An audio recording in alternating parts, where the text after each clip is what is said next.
hematólogo clínico. El día de hoy vamos a hablar sobre el tratamiento de las anemias.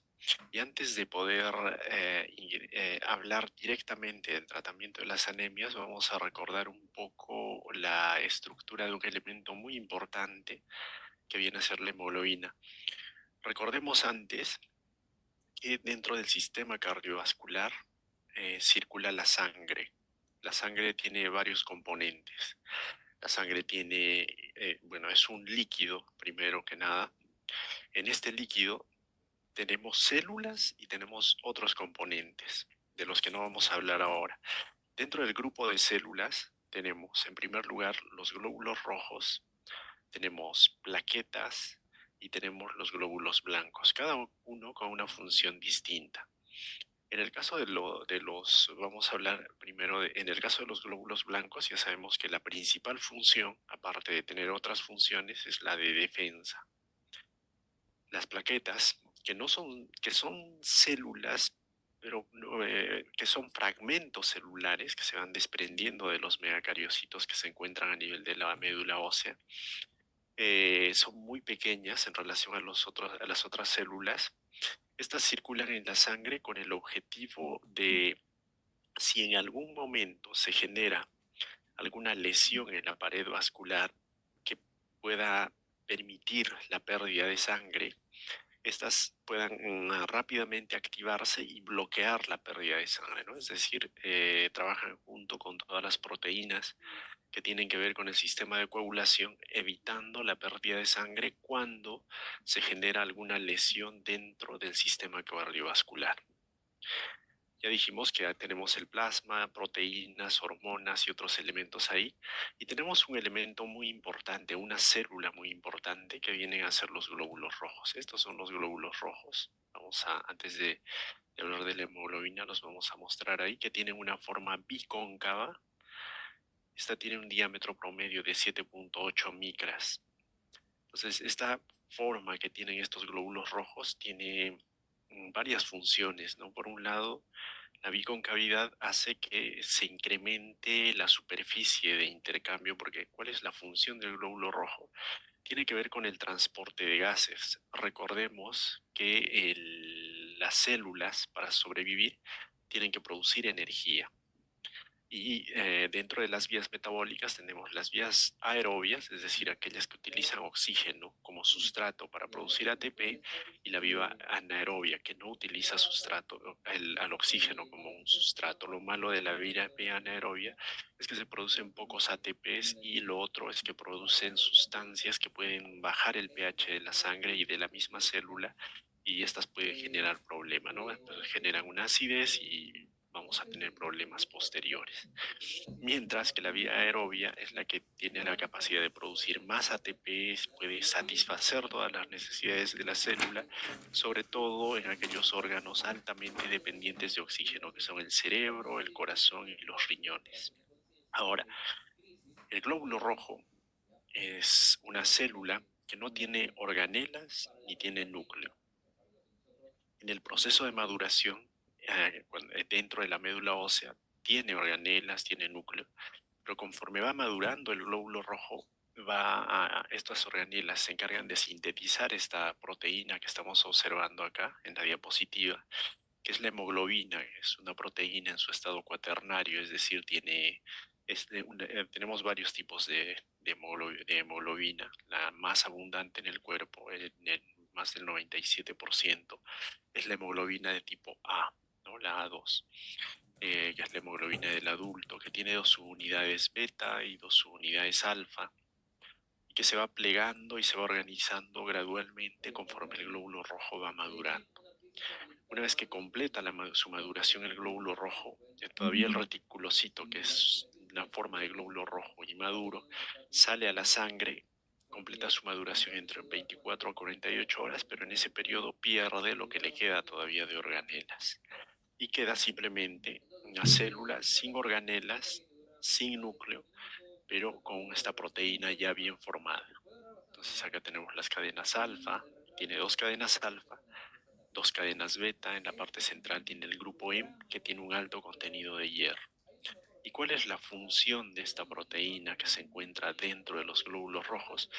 La función más importante de esta proteína es transportar oxígeno. Cada molécula de hemoglobina transporta 4 moléculas de oxígeno. Entonces, esa es la función de esta molécula, ¿no? Aquí tenemos la hemoglobina nuevamente, un esquema que nos muestra la hemoglobina y esta se encuentra dentro del glóbulo rojo, ¿no? Tiene un anillo de porfirina y acabamos de mencionar que cada una de estas moléculas se unen a 4 moléculas de oxígeno y tenemos el grupo M, que es el lugar donde se va a encontrar estas moléculas. Entonces, ¿qué es la hemoglobina? La hemoglobina es la molécula es la proteína, les decía, es una proteína en su estado cuaternario que se encuentra dentro de los glóbulos rojos, que tiene como función más importante la de transportar oxígeno desde los pulmones hasta los tejidos y sabemos nosotros por que las células que cogen el oxígeno producen ATP y producen un residuo que es el CO2, que es diríamos, una molécula de desecho. Entonces estas son transportadas una parte, no todo, por los glóbulos rojos hacia los pulmones para que sean eliminados al exterior y el resto se transporta disuelto en el plasma, ¿no? Que es el número mayor.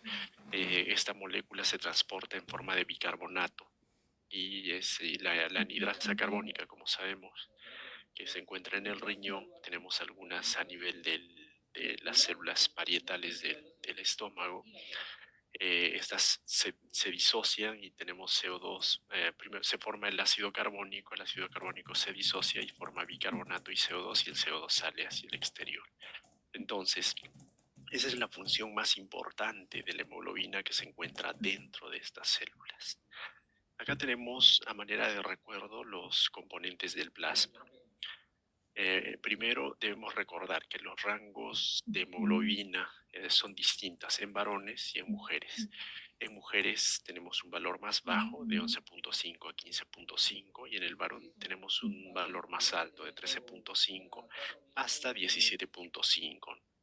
Ahora, ¿por qué en la mujer tiene un valor más bajo y en el varón tiene un valor más alto? En el varón tenemos un estímulo adicional que viene a ser la testosterona, que estimula a la médula para que ésta pueda producir un mayor número de glóbulos rojos. Y en el caso de la mujer, las hormonas femeninas, principalmente la progesterona, producen broncodilatación y el intercambio gaseoso es más óptimo, aparte de los sangrados menstruales que se van a producir en promedio cada 28 días, que permiten la pérdida de una cantidad de sangre por esta vía. Acá tenemos los valores de hematocrito. Ya sabemos que el hematocrito es la diferencia porcentual entre el contenido líquido de la sangre y la fracción celular, ¿no? Entonces, el hematocrito normal en mujeres es de 36 a 48 y en varones de 40 a 52. Y acá tenemos el recuento de glóbulos rojos que también es mayor en el varón en relación a la mujer. Ahora, tenemos que es muy importante la determinación de ciertos parámetros, ¿no?, que nos permiten diagnosticar algunas enfermedades. Ya dijimos, cómo medimos indirectamente el tamaño del glóbulo rojo a través del volumen corpuscular medio. Este es un parámetro que se mide en femtolitros. El volumen corpuscular medio normal es de 83 a 97. Por cuestiones didácticas se dice de 80 a 100, ¿no? Menos de 80 se dice hipocromía, más de 100 hay hipercromía, pero este término no existe en la práctica. Entonces, pero si nos vamos a valores precisos, de 83 a 97. Y entonces el volumen corpuscular medio nos permite determinar el tamaño, el volumen corpuscular medio nos permite determinar el tamaño del glóbulo rojo, no la coloración, no es hipercromía, sino es si un glóbulo rojo es de tamaño normal o es grande. Entonces, microcítico cuando el volumen volumen corpuscular medio es menor a 80 y macrocítico cuando el volumen corpuscular es mayor a 100. Y luego tenemos la hemoglobina corpuscular media, que nos permite determinar este parámetro sí indirectamente, la coloración o el contenido de hemoglobina dentro, el contenido de hierro dentro de la hemoglobina, ¿no? Nosotros en la práctica, para evaluar si un glóbulo rojo es hipercrómico o hipocrómico, lo que hacemos es ver al microscopio la morfología del eritrocito. Normalmente, ustedes saben que se ve el eritrocito con un borde de coloración más intensa en relación al centro. Entonces, este borde debe corresponder a 2/3 en relación a la parte clara del centro. Entonces, eso nos permite determinar si el glóbulo rojo es hipercrómico o hipocrómico, ¿no? Cuando es menor a 2/3, entonces se dice que es hipocrómico. Esto cuando se observa al microscopio. Y acá tenemos el volumen corpuscular medio. Y esto también lo podemos determinar a través de la concentración de hemoglobina corpuscular media. Y el volumen corpuscular medio, que nos permite determinar si el glóbulo rojo es de tamaño normal, es grande o es pequeño, porque esto también tiene que ver con el tipo de anemia o con la causa de la anemia. Entonces, y acá tenemos y lo mismo, esto es un glóbulo rojo de manera didáctica de coloración normal, intermedia y muy pálido, que es un glóbulo rojo hipocrómico, perdón. Entonces, teniendo en cuenta estos conceptos, ¿a qué se denomina anemia? Primero, AN viene de sí, es una terminología griega. Hemia viene de sangre. Entonces, ¿qué es una anemia? Es una reducción en la concentración de hemoglobina por debajo del rango normal para la edad y para el sexo. Hemos visto que los varones tienen un valor más alto de hemoglobina en relación a las mujeres, y recordemos también que por edad los valores van a ir cambiando a lo largo de los años. Entonces, al reducirse la cantidad de glóbulos rojos, lo que ocurre es que disminuye la capacidad de transportar de oxígeno a nivel de la sangre, y tenemos menos disponibilidad de oxígeno a nivel de los tejidos. Por eso es que un anémico, cuando está en reposo, está normal, no se cansa, pero cuando empieza a caminar muy rápido, se cansa, ¿no? Tiene disnea porque las células necesitan más oxígeno, y a nivel de la sangre tenemos una poca disponibilidad de este elemento. Y eso hace que el aparato respiratorio trate de captar una mayor cantidad de oxígeno para satisfacer las necesidades de los tejidos. ¿Y cómo se clasifican las anemias? En primer lugar, debemos recordar lo siguiente. Tenemos estos, lo más común en este caso es, y ahora vamos a hablar de las anemias que se producen por deficiencias, ¿no? Porque tenemos otro tipo de anemias que se produce, por ejemplo, en el cáncer, cuando las células neoplásicas invaden la médula ósea, y eso hace que se produzca un estado de mieloptisis y la médula, las células madre ya van siendo desplazadas por las células cancerígenas, y esto produce una disminución de glóbulos rojos, de plaquetas y de leucocitos. Entonces, ese es un tipo de anemia distinto, que tiene que ver y que se trata tratando el cáncer, que es la enfermedad de fondo.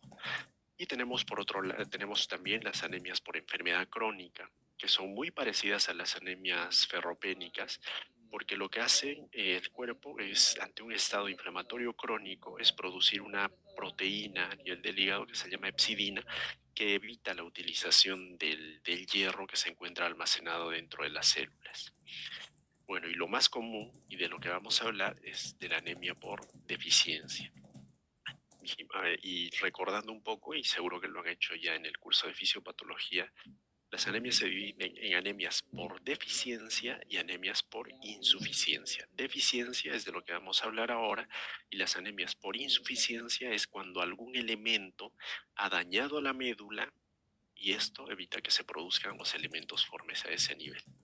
Entonces, en las anemias por deficiencia lo que ocurre es que la médula se encuentra normal, no hay ninguna alteración a nivel de la médula, pero no se cuentan con los elementos necesarios para sintetizar los componentes del glóbulo rojo. Entonces, para producir hemoglobina, ¿qué necesitamos? Hemos visto en la estructura inicial que este elemento tiene hierro, ¿no? Tiene 4 átomos de hierro que se encuentran ahí, que son necesarios para formar el grupo M, que se encuentra, que es el que se encarga de transportar oxígeno. Entonces, sigamos, estamos acá. Cuando no tenemos hierro, y recordemos también que la hemoglobina es, es la proteína que le da el color a los glóbulos rojos. Esto hace que el glóbulo rojo sea rojo, tenga esa coloración. Entonces, al no tener este elemento, todo el sistema de producción de hemoglobina se altera. Entonces, tenemos enfermedades congénitas como las porfirias y las talasemias. En el caso de las porfirias, no se producen unos elementos que son las porfirinas. Ahí tenemos la anemia sideroblástica, por ejemplo.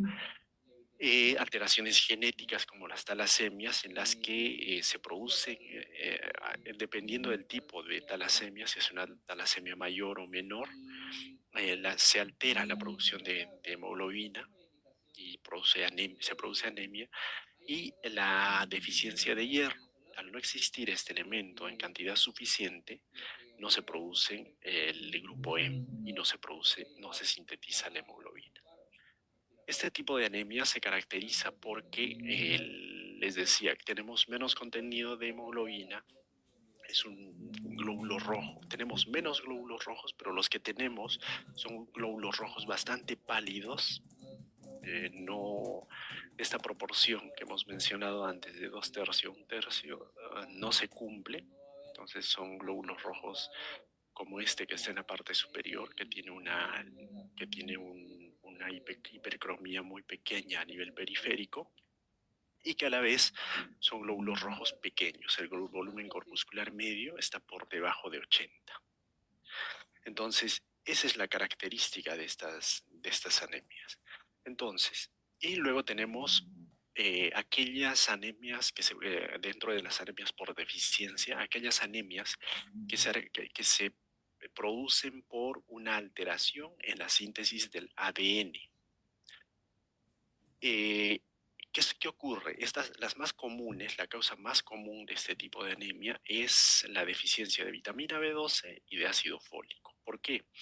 Porque en la replicación del ADN, es decir, cuando nosotros sabemos que los glóbulos rojos se producen a nivel de la médula, cuando la cantidad de glóbulos rojos disminuye en el cuerpo, porque normalmente se van reciclando estos elementos, ¿no? Van envejeciendo, son desarmados, vamos a decir, no vamos a hablar de destrucción, son desarmados y sus componentes se reutilizan para la producción de glóbulos rojos y se van produciendo nuevos glóbulos rojos. Tiene que haber un equilibrio entre la producción y la destrucción, ¿no? Entonces, ¿qué ocurre en este caso? Para que se produzcan nuevos glóbulos rojos necesitamos que la célula madre hematopoyética que está en su espacio dentro de la médula empiece a dividirse, y para dividirse tiene que duplicar su ADN. Y para duplicar su ADN, este proceso de duplicación del ADN se llama replicación del ADN. Entonces, para replicar el ADN se necesitan unos elementos que son los dímeros de pirimidina.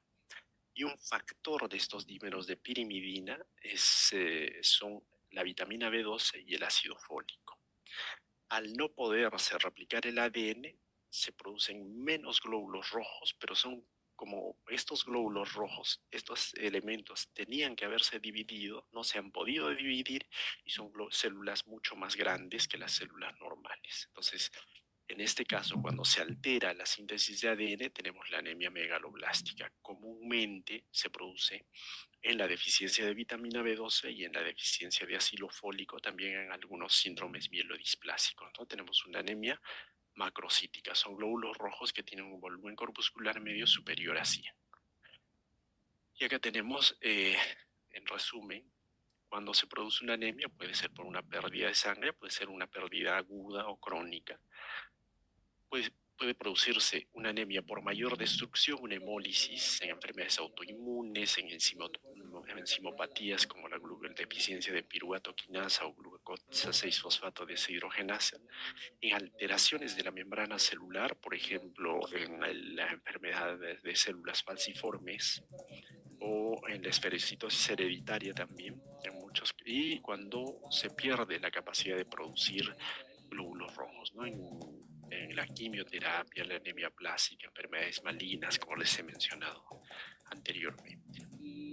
Entonces, el tipo de anemia más común en nuestro medio es la anemia por deficiencia de hierro, y es de lo que se habla muy comúnmente, se habla bastante, sobre todo en niños, porque el hierro, aparte de, de favorecer la producción de glóbulos rojos, tiene otras funciones, también tiene que ver con la mielinización entre los 0 a los 3 años. Entonces, una deficiencia de hierro hace que el desarrollo del sistema nervioso se altere, y es crítico en este periodo porque se ha visto que los niños que tienen deficiencia de hierro en este rango de edad tienen un cociente intelectual inferior al normal y que es irreversible a la vez.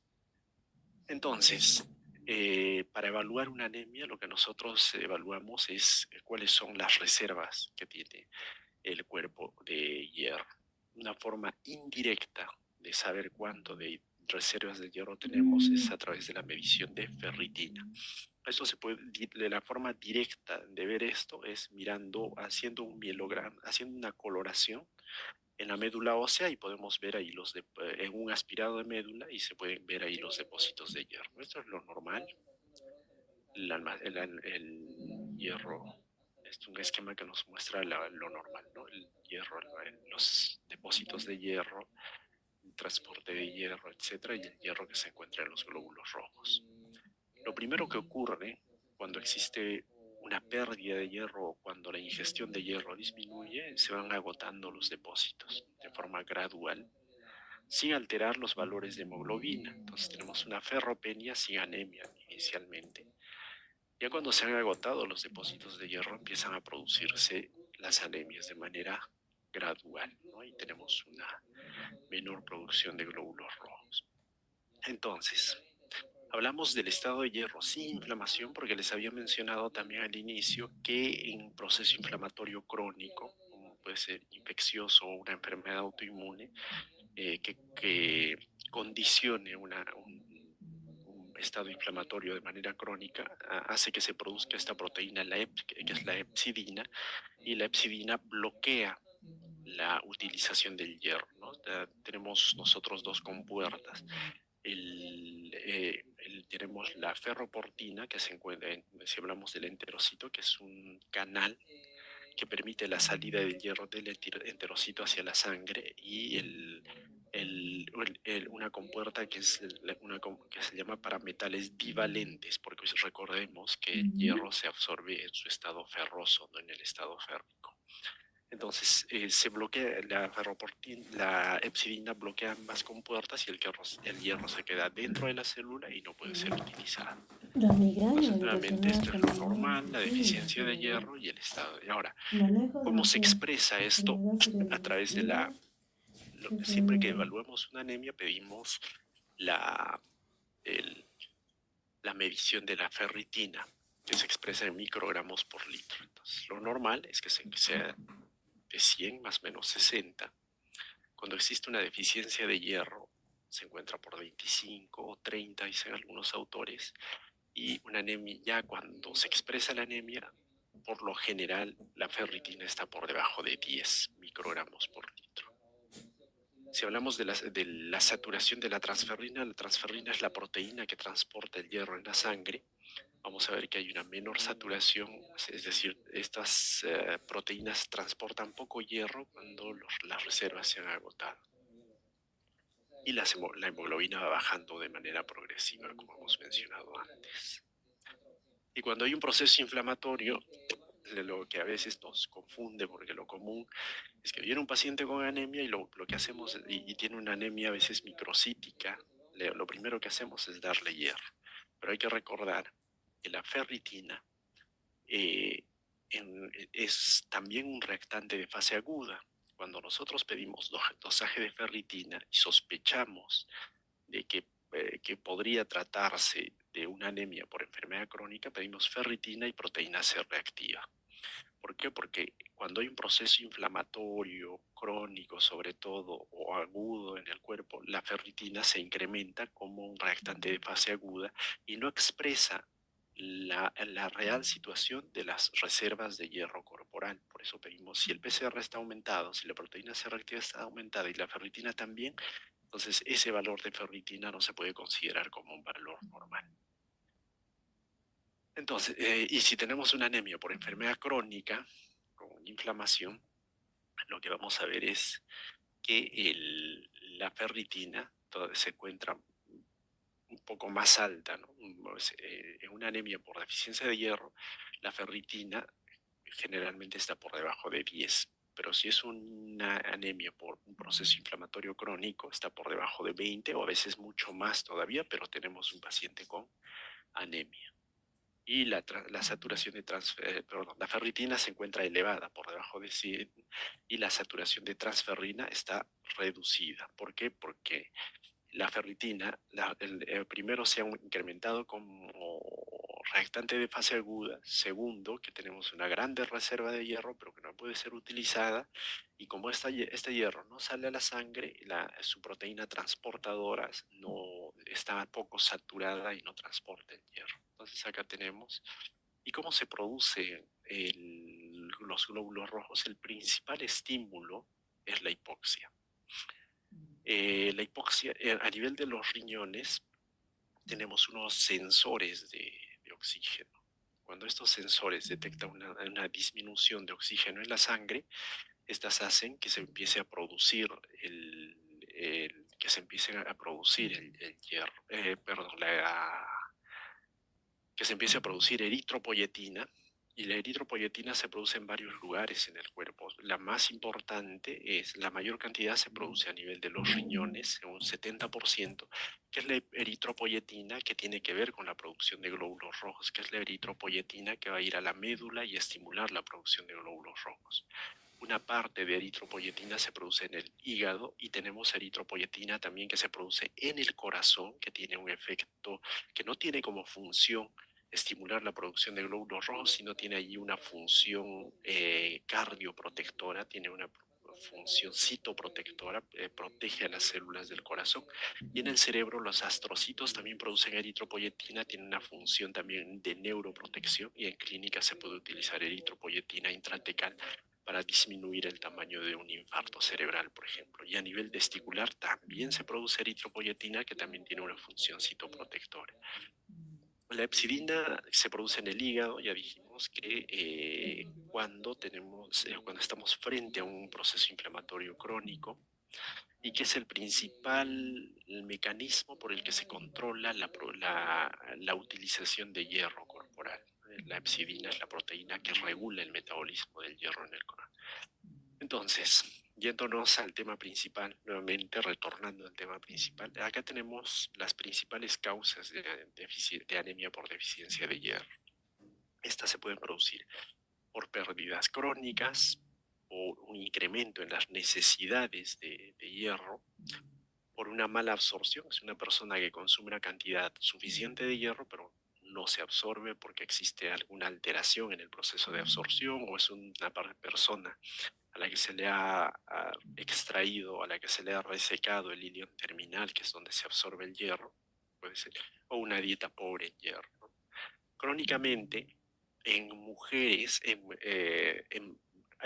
acá tenemos que hacer una distinción. Las pérdidas crónicas en mujeres son los sangrados genitales, ¿no? Por ejemplo, menstruaciones abundantes son la principal causa de anemia en mujeres, que es muy común. Pero si un varón, siempre que hay una anemia en una mujer, hay que pensar como primera causa en un sangrado genital. Y en varones, si hay anemia y es un varón joven, hay que pensar mal. Lo más común en varón es una neoplasia del aparato digestivo. Generalmente, los varones que presentan anemia, eh, la causa más importante son las pérdidas por el aparato gastrointestinal. Pueden ser úlceras, varices esofágicas, parásitos. En nuestra experiencia clínica, siempre pensamos mal y lo primero que hacemos es descartar cáncer y la mayoría de pacientes con anemia, varones, tienen cáncer. Las pérdidas urinarias también son comunes, sobre todo en varones. Cuando se incrementan las necesidades de hierro, ¿no? En un adolescente, un niño en proceso de crecimiento, por ejemplo, en la gestación, o en aquellos pacientes que tienen, por ejemplo, enfermedad renal crónica y que utilizan eritropoyetina, necesitan más hierro para producir glóbulos rojos. Una mala absorción, una enteropatía, una gastrectomía o una dieta pobre en hierro, ¿no? Como causa única es muy rara esta enfermedad. ¿Y cuáles son los signos y síntomas de la anemia para recordar un poco? Son personas que primero tienen palidez dependiendo de la intensidad de la anemia. Pueden tener palidez en piel y mucosas, pueden tener palpitaciones, se cansan muy rápido cuando están caminando, etcétera. Aparte de todos esos síntomas, presentan coiloniquia. Mire, acá tenemos unas uñas en forma de cuchara. Una estomatitis angular, los ángulos del labio empiezan a secarse y a presentar grietas. Presentan una inflamación a nivel de la lengua, una glositis, una disfagia y un síndrome que es el síndrome de Plummer-Vinson, que incluso se produce por este problema, ¿no? Estas son las más comunes. Esto en forma resumida, y ahora vamos a ver cómo es que se trata una anemia ferropénica, ¿no? Tenemos varias formas de poder tratar una anemia, dependiendo del nivel de deficiencia de hierro que se tiene. O sea, lo que hacemos es evaluar las reservas de hierro, vemos los valores de ferritina y de acuerdo a eso nosotros vamos a elaborar una estrategia terapéutica para tratar a estos pacientes. Si la anemia no es muy severa y el estado de hierro no es si la ferritina no está por debajo de 10, por lo general le damos tratamiento por vía oral, ¿no? Utilizamos hierro oral. El problema es que el uso de hierro oral está asociado a una serie de síntomas de efectos secundarios. Generalmente producen molestias digestivas, producen epigastralgias, producen estreñimiento y eso hace que la mayoría de pacientes abandonen el tratamiento. Se puede utilizar el hierro parenteral, pero el hierro parenteral se tiene que utilizar con mucho cuidado. Ahí tenemos una fórmula que vamos a ver luego para calcular el déficit de hierro, porque el cuerpo no tiene la forma de eliminar el exceso de hierro. Si nosotros ponemos hierro directamente en la vena, este hierro ingresa al cuerpo y si hemos puesto en exceso, se impregna a nivel del hígado, a nivel del páncreas, etcétera, dependiendo de cuánto de hierro en exceso hayamos puesto. Y el cuerpo no tiene una forma de eliminar ese exceso de hierro y esto puede producir una serie de lesiones a nivel hepático, a nivel pancreático. Tenemos un tipo de diabetes que se produce porque se infiltra el hierro ahí. O si es una anemia muy severa con inestabilidad hemodinámica, se puede hacer una transfusión de sangre. Entonces, ¿cómo hacemos? La vía oral es la vía, yo diría, es la forma más común de reponer la pérdida y yo diría que es la mejor forma de reponer la vía siempre y cuando no haya una alteración en el proceso de absorción de hierro, ¿no? Porque el cuerpo lo que hace es, como hay mayor necesidad, absorbe un poco más de lo que normalmente absorbe. Recordemos que solo se absorbe el 2% del total de hierro que ingerimos en un día, entonces se absorbe un poco más. Fisiológicamente se producen más receptores de hierro a nivel del aparato digestivo y esto absorbe un poco más, ¿no? Y en el caso de la vía de administración oral o parenteral depende del grado de anemia, como les decía, por el nivel de reversibilidad y de la causa, sobre todo. Si es una anemia por pérdidas digestivas, por alteraciones en el proceso de absorción, lo ideal es utilizar la vía parenteral, ¿no? Pero por lo general tratamos de utilizar la vía oral porque a muchas personas no les gusta ir al hospital porque tienen que ir 2 a 3 veces para recibir su transfusión, su infusión de hierro por vía endovenosa. Dentro de los suplementos de hierro para el tratamiento de la anemia por vía oral tenemos una que tiene ventajas, es barato, tiene menor riesgo, es eficaz, pero a largo plazo el resultado se ve en más tiempo que cuando se utiliza hierro endovenoso. Por lo general es la vía de elección, ¿no? Porque es más aceptado por los pacientes. Yo les hablaba de los síntomas asociados para esto en la forma de presentación más común, que es el sulfato ferroso. Pero hoy en día tenemos otros tipos de hierro que tienen mejor nivel de tolerancia porque producen menos efectos adversos. Esta es la forma más común, el sulfato ferroso. Tenemos el gluconato, el succinato, el fumarato también. Lo que sí y está plenamente demostrado es que los complejos multivitamínicos no son útiles en ningún caso. Por el contrario, estos pueden producir daño corporal, así que nunca, nunca, en lo posible, recomienden complejos multivitamínicos a sus pacientes. En el Lancet existe una publicación sobre donde muestran qué efectos nocivos podrían tener el uso de complejos multivitamínicos en el cuerpo. ¿Y cuál es la dosis de las sales ferrosas? De 100 a 200 miligramos hasta, dependiendo, ¿no? De algunos estudios dicen que se pueden utilizar 100 miligramos en 48 horas o 60 miligramos por día. Recordemos que solo se absorbe el 2% de todas. El sulfato ferroso, por ejemplo, si tenemos una presentación de 200 miligramos, tiene solo 60 miligramos de hierro elemental. Entonces, el problema de esto es que como se pueden dar de 100 a 200 de hierro elemental al día, muchos indican 2, 3, hasta 4 tabletas de hierro. El problema es que cuanto más se consume, más efectos adversos vamos a tener. Cuanto mayor sea la dosis, mayores serán la cantidad de efectos adversos digestivos sobre todo, y esto hace que las personas dejen de tomar el hierro, no toleran el hierro, ¿no? Y se dicen ayunas, pero es preferible administrar a mediodía con el almuerzo o antes del almuerzo, y eso hace que disminuyan los efectos adversos que van a presentar estos pacientes. Entonces, el sulfato ferroso es la forma más común, la que tiene efecto demostrado, que es la sal de elección, porque las otras presentaciones que ustedes van a ver no están completamente estudiadas, no se sabe cuál es su nivel de eficacia, pero ya están siendo utilizadas en la actualidad. Entonces, decíamos de 100 a 200 miligramos de hierro elemental. Recordemos que en el caso del sulfato ferroso de 200 miligramos, tiene 60 miligramos de hierro elemental. Esto ya lo hemos visto antes, y los efectos adversos se presentan en un 25%, ¿no? Se debe recomendar tomar en ayunas. Lo malo es que cuando se toma en ayunas, esto se asocia mucho a la mayor presencia de efectos adversos. Se deben evitar antiácidos. ¿Por qué?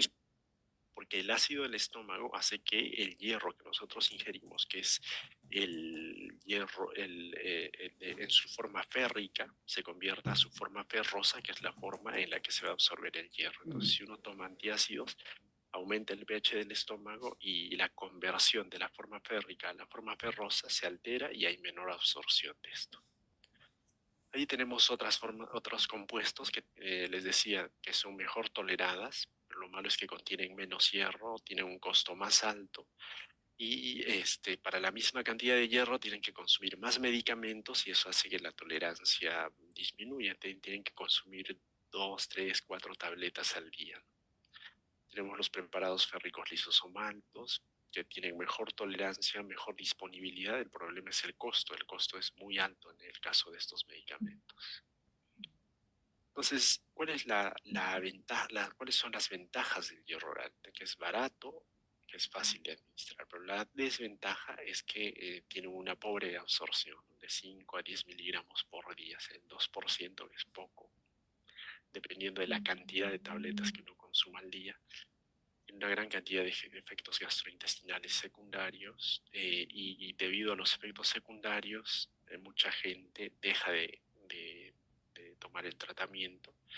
Su absorción es limitada y los procesos inflamatorios limitan también la absorción de este hierro. Ahí tenemos todas las limitaciones, ¿no? Cuando existe una alteración a nivel del proceso de absorción, los efectos adversos intestinales, el cumplimiento, el estrés oxidativo, algo que es muy importante en este caso, en estos pacientes, y hay que recordar que el hierro en exceso en el cuerpo incrementan los niveles de estrés oxidativo y esto puede estar asociado a muchas enfermedades finalmente. Entonces ya dijimos que es la vía de elección. Las sales ferrosas, como ya están en la forma en que se absorbe el hierro, son las mejores.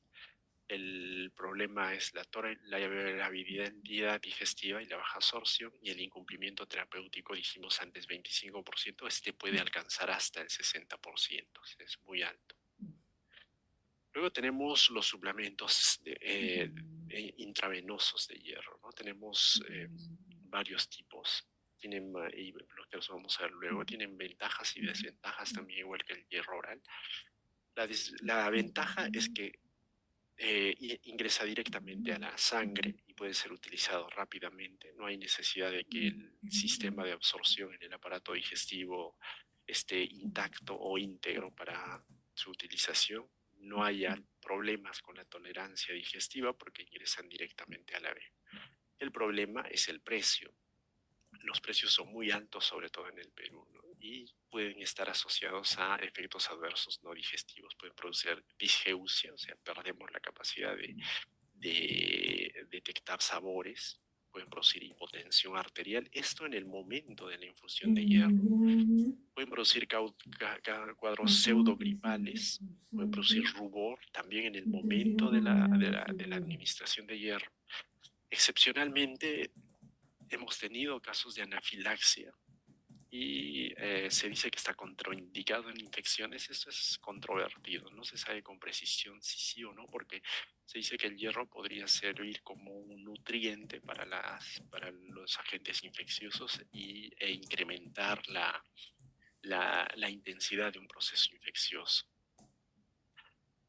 ¿Cuándo no está indicado la necesidad o cuándo está indicado, perdón, la necesidad de hierro, de administrar hierro endovenoso? Cuando necesitamos una recuperación rápida, cuando existen problemas de mala absorción y cuando el tratamiento por vía oral ha fallado.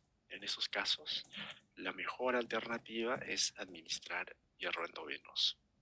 Cuando la anemia ferropénica es grave, por ejemplo, si tenemos una hemoglobina menor a 8, se debe administrar hierro endovenoso.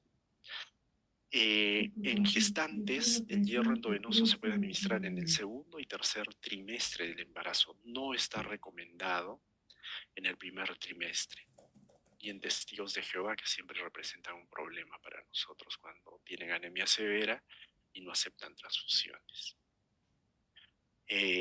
Una mala absorción, por ejemplo, una gastrectomía, un bypass gástrico, una gastritis atrófica, por ejemplo, una enfermedad inflamatoria intestinal también, o un fallo en el tratamiento oral, ¿no? Una intolerancia demostrada al hierro oral, una refractariedad demostrada también al hierro oral. En esos casos se debe administrar el hierro endovenoso.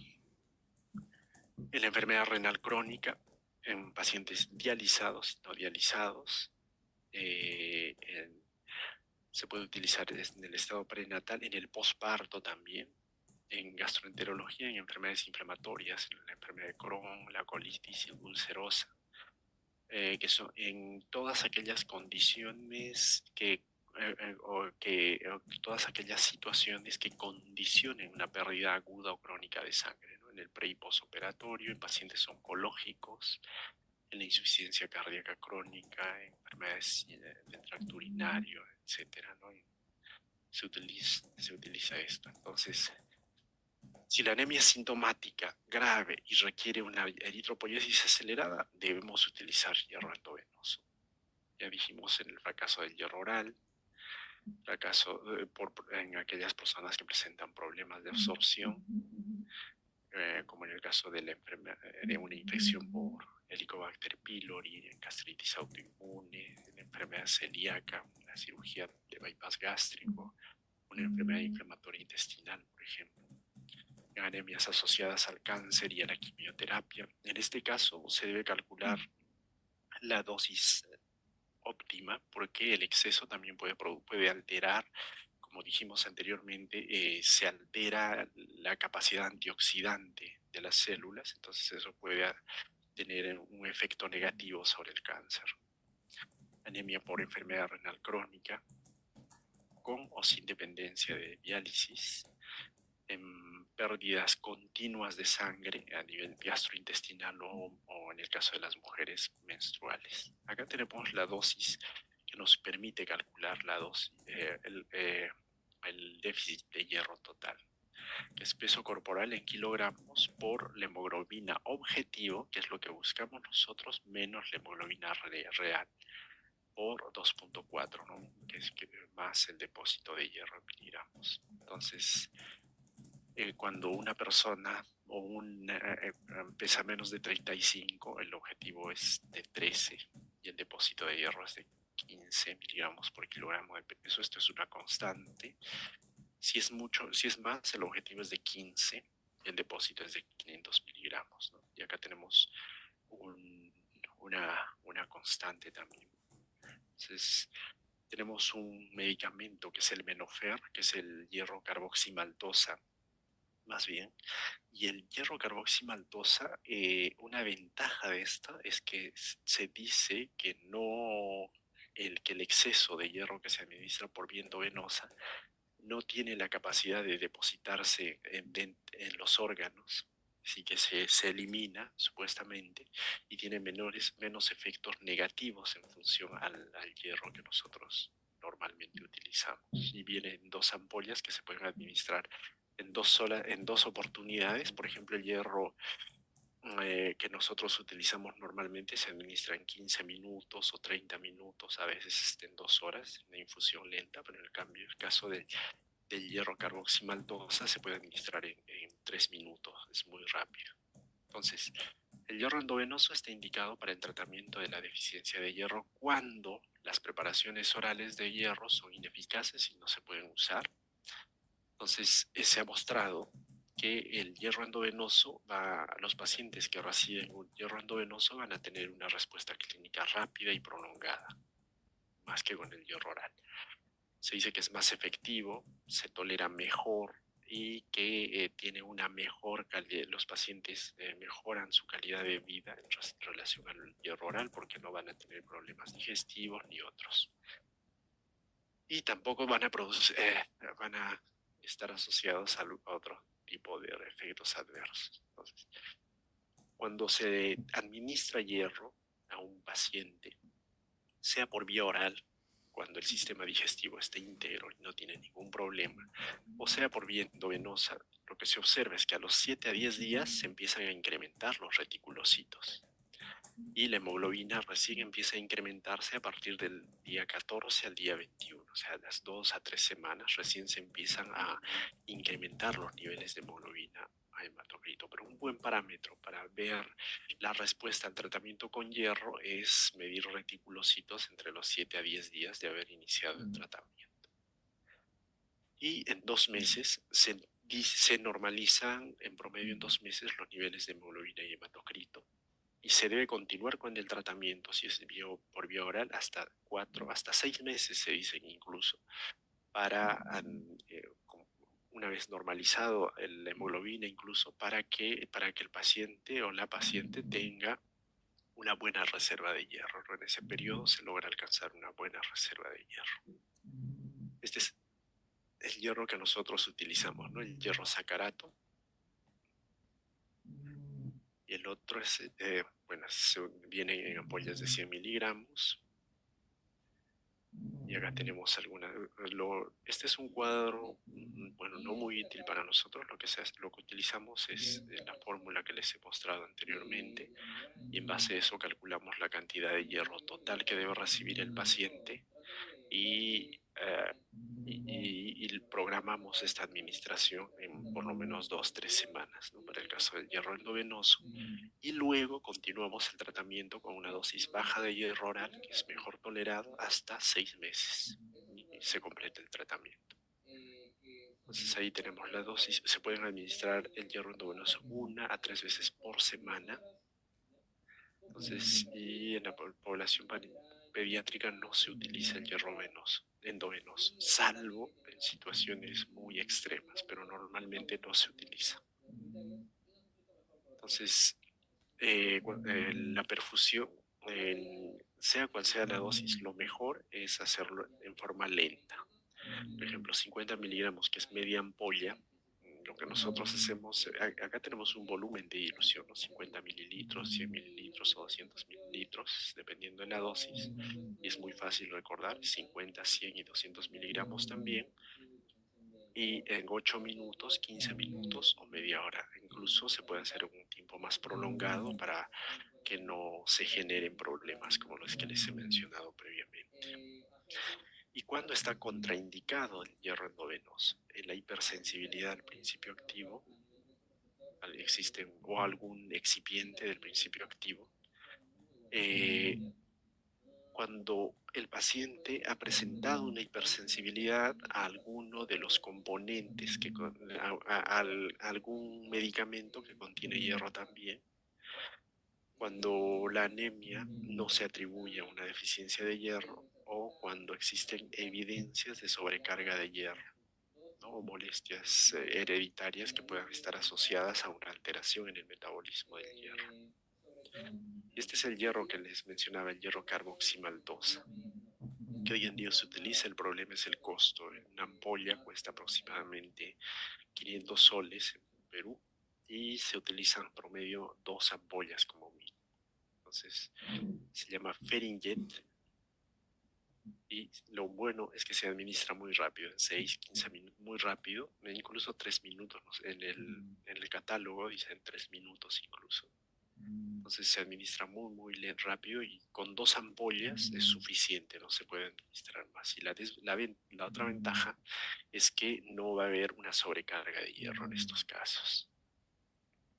Entonces les decía, la respuesta óptima es cuando primero hemos dicho a los 7 a 10 días vemos un incremento en los reticulocitos y progresivamente se van corrigiendo los valores de anemia, ¿no? Se eleva la hemoglobina de 0,5 a 1 gramo por decilitro por semana. Poco a poco se van incrementando los niveles y se normalizan las reservas hasta los 6 meses. Así que el tratamiento del hierro, de la deficiencia de hierro, debe ser por 6 meses como mínimo.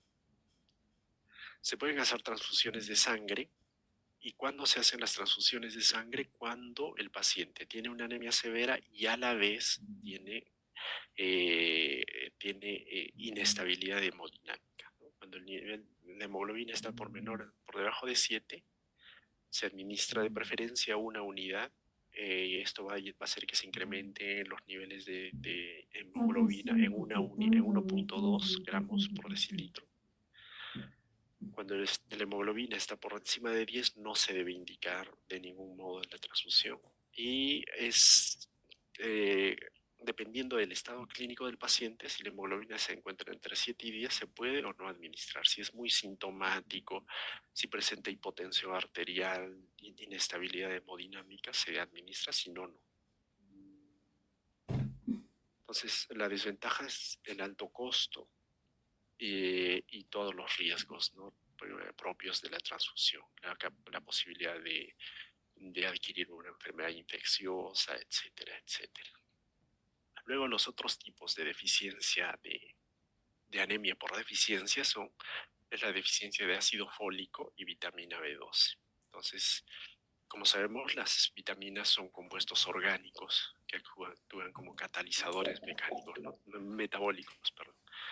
tenemos las hidrosolubles y las liposolubles. Las más comunes, las dos deficiencias vitamínicas más comunes asociadas a anemia son el ácido fólico y la vitamina B12. Más comúnmente la deficiencia de ácido fólico, porque cuando una persona deja de consumir ácido fólico, las reservas van a satisfacer las necesidades hasta por 4 a 5 meses. Mientras que la vitamina B12, las deficiencias, cuando se deja de consumir este elemento, la reserva permite satisfacer las necesidades hasta por 4 hasta 5 años. Esta anemia, cuando existe una anemia por deficiencia de este elemento, se expresa pero en un tiempo bastante prolongado.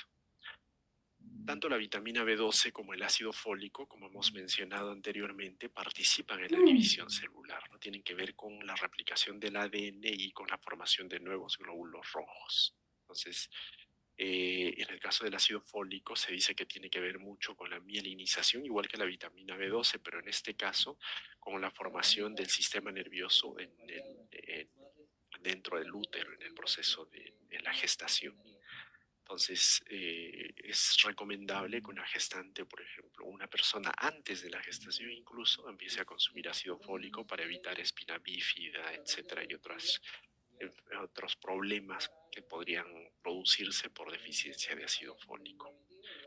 Bueno, todas las vitaminas se encuentran en los alimentos, principalmente en los vegetales, que son ricos en vitaminas, o se pueden consumir como suplementos, pero también les he mencionado que no se recomiendan los complejos, sobre todo multivitamínicos. Acá tenemos algunos alimentos que tienen un alto contenido de hierro: el hígado, nueces de mantequilla y maní, guisantes, zumos, frutas, todos contienen ácido fólico. Acá tenemos los defectos que se producen por deficiencia de hierro, defectos del tubo neural, espina bífida, una de las más comunes. Y esto también para el caso de la deficiencia de vitamina B12. Una característica cuando hacemos un extendido de sangre es que primero que los glóbulos rojos son grandes, y si encontramos neutrófilos, los neutrófilos son hipersegmentados, es decir, tienen más de 5 lóbulos. Lo normal es que tenga hasta 5 lóbulos. Y la vitamina B12 también, que es la cobalamina o cianocobalamina también se le llama, es muy importante en el sistema nervioso, incluso en el adulto. Entonces, ¿qué es lo que ocurre con la vitamina B12? Cuando se deja de consumir vitamina B12, la vitamina B12 empiezan a dañarse los cordones posteriores de la médula.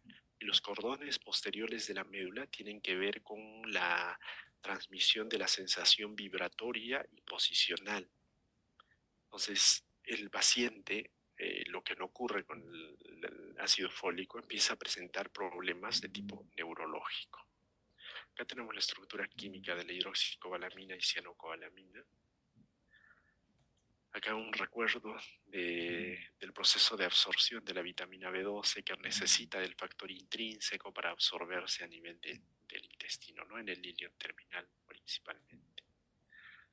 Entonces, como cuando existe una deficiencia de vitamina B12, como dijimos, la vitamina B12 se necesita para la división celular, y la división celular no solo se afecta a nivel de la médula, sino también a nivel de órganos que tienen un alto recambio celular, por el aparato digestivo, por ejemplo. Si le pedimos a un paciente que nos muestre su lengua, este va a presentar una inflamación de la lengua y no tiene papilas, es una lengua completamente lisa, porque se ha perdido también la capacidad de dividirse, la capacidad de división celular también se ha perdido a ese nivel.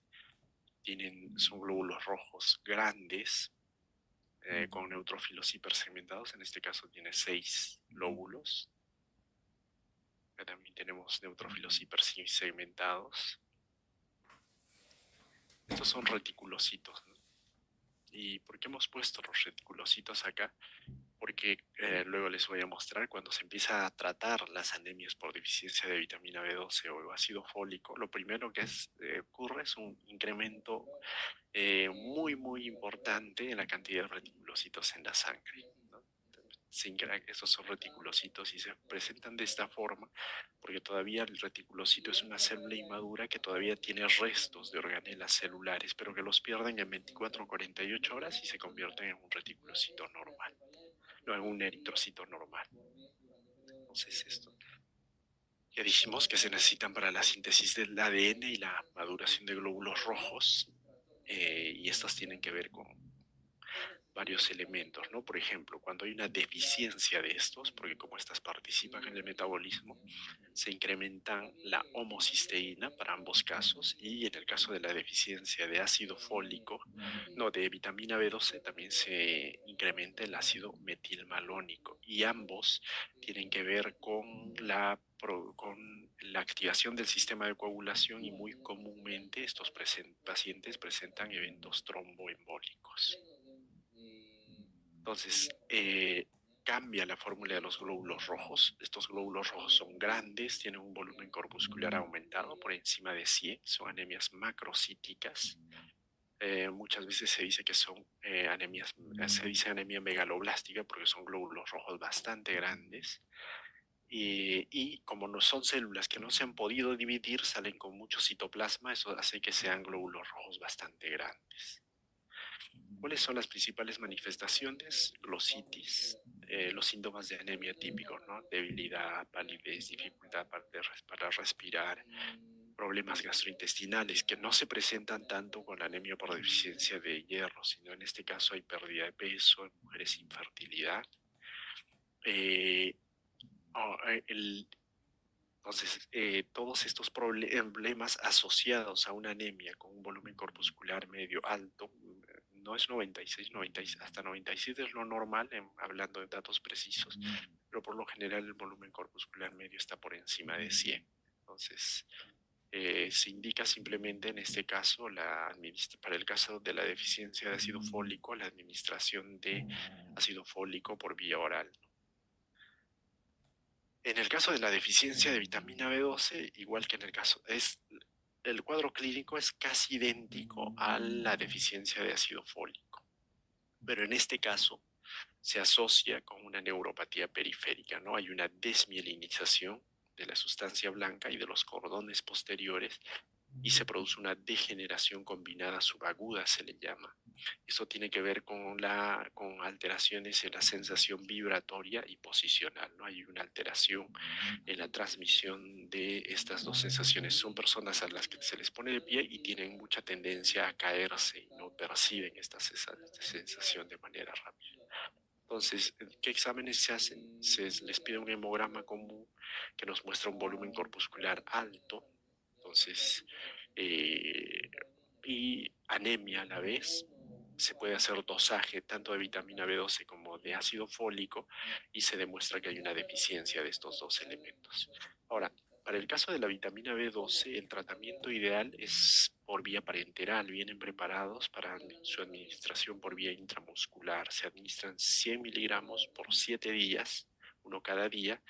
Eh, Luego de los 7 días se administra una ampolla semanal hasta completar el mes, 4 semanas, y luego una ampolla mensual más. Pero se puede administrar por vía oral. Ahora vienen preparados orales con un alto contenido que dicen que facilita el proceso de absorción. Se absorbe muy poco en el aparato digestivo, pero se dice que esta dosis muy alta de vitamina B12 hace que se absorba lo suficiente como para superar una anemia. Entonces, adultos de 2.4 microgramos por día, en mujeres en edad fértil 2.6 microgramos por día.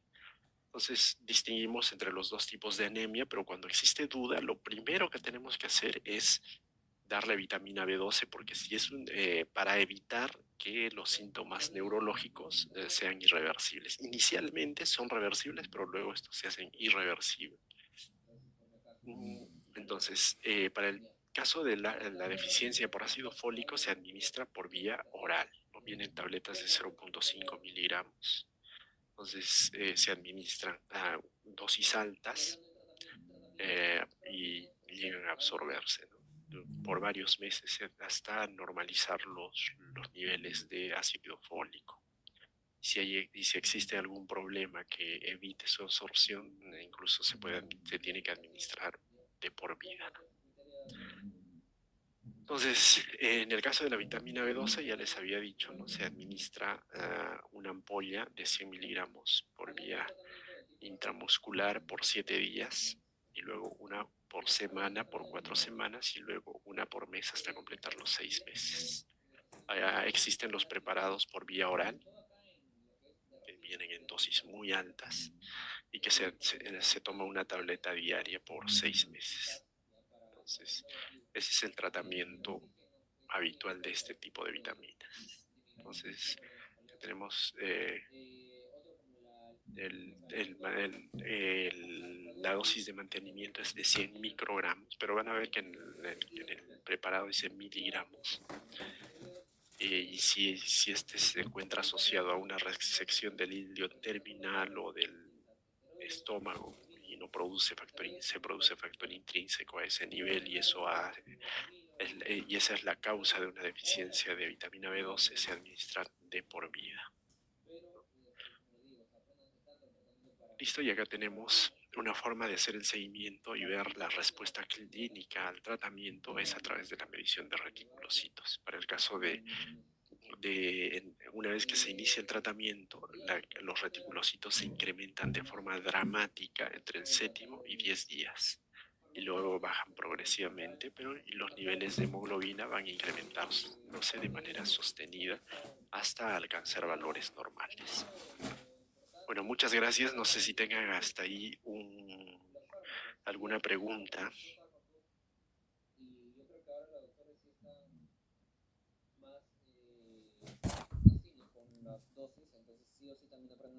¿Alguna pregunta?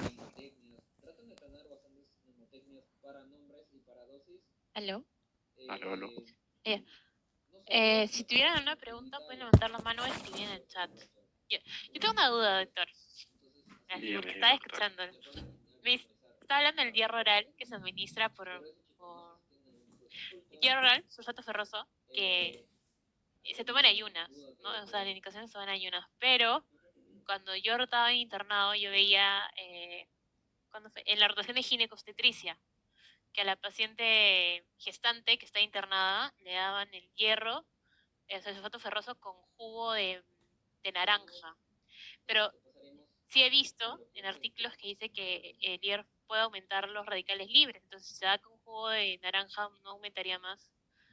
No, lo que hacían era darle con jugo de naranja o jugo de limón, porque les decía que la forma en que se absorbe el hierro es la forma ferrosa. Entonces, lo que hace al bajar el pH del estómago, hace que de la forma férrica, que es la forma supuestamente tiene, aunque los preparados ya vienen en la forma ferrosa, se hacen que la forma férrica se convierta en la forma ferrosa y eso favorecía la absorción y por eso se les daba con jugo de naranja o jugo de limón. Pero no tiene una justificación, se sabe que no hacen daño ni tienen beneficio. Entonces, puede servir como no tampoco.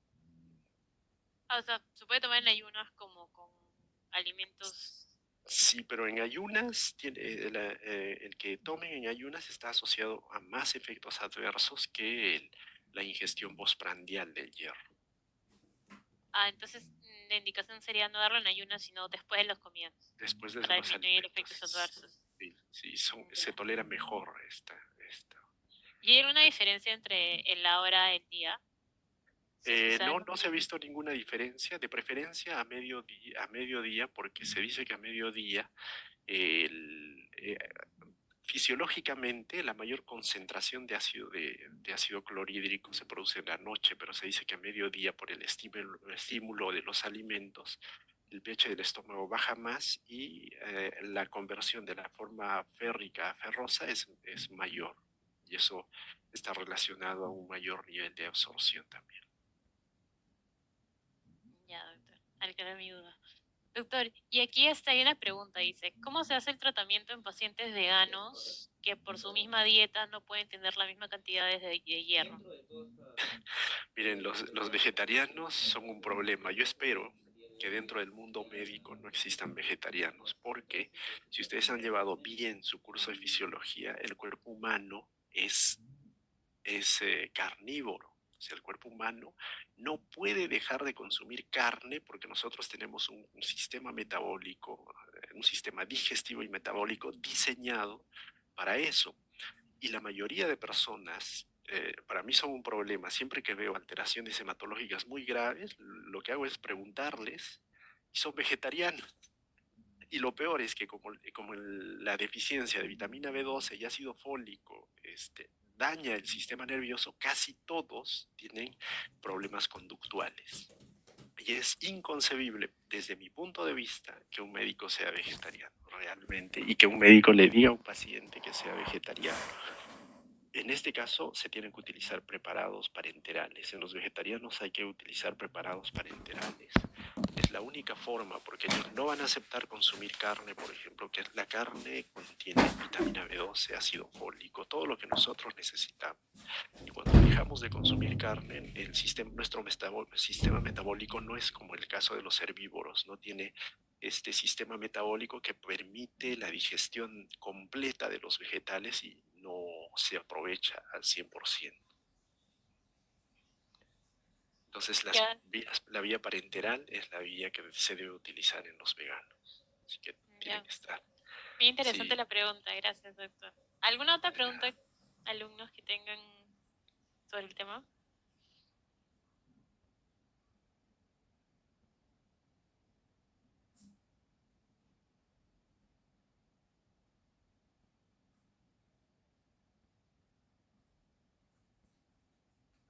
Ya, doctor, aquí ya no es que lo tome con su jugo de naranja, sino que le pongan vitamina C endovenosa con la vitamina B12 endovenosa. No sé. miren, hay un tipo de anemia que se produce por deficiencia de vitamina C. Si la vitamina C en ese tipo de anemia se puede utilizar la vitamina C, pero en realidad la vitamina C endovenosa para el tratamiento de las anemias casi no es común, ¿no? No es común, a menos que sea una deficiencia por deficiencia de vitamina C. También existen anemias por deficiencia de cobre, de zinc, que no nos damos cuenta generalmente y vemos que todos sus parámetros hematológicos están normales, la vitamina B12, el ácido fólico, todo normal, y muchas veces no pensamos en estos elementos y se debe a deficiencia de vitamina C, a deficiencia de cobre hemos visto, y de zinc también hemos visto pacientes con anemias pobres. Son raras, pero se pueden presentar. Y la administración simultánea de vitamina C con vitamina B12 no tiene ningún beneficio adicional si la anemia se debe a la deficiencia de vitamina B12. Ya, doctor. Gracias. Creo que ya no hay más preguntas. Eh, entonces, doctor, estaríamos terminando la clase de hoy. Eh, muchas gracias, doctor, por siempre Gracias, estar ahí para dar gracias la a, clase. gracias a ustedes más bien por su atención, y seguro que en otra oportunidad también nos volveremos a ver. Muchísimas gracias. Hasta